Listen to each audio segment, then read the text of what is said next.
Hi friends, எங்கள் வீட்டில் இன்றைக்கி கறி தோசை செய்ய போகிறோம். வாங்க எப்படி செய்யுதுன்னு வீடியோக்குள்ளே போய் பார்க்கலாம். ஃபஸ்ட்டு தோசைக்கல் வச்சுக்கோங்க. ஸ்டவ் ஆன் பண்ணிக்கோங்க. நெக்ஸ்ட்டு கல் சூடானதும் மாவு ஊற்றிக்கலாம்.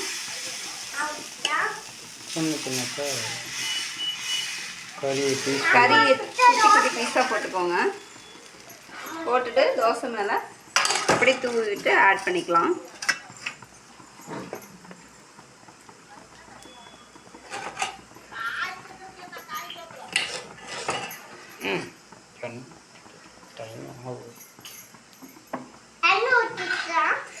எண்ணெய் ஆட் பண்ணிக்கலாம். கறி தோசை ரெடி ஆயிடுச்சு.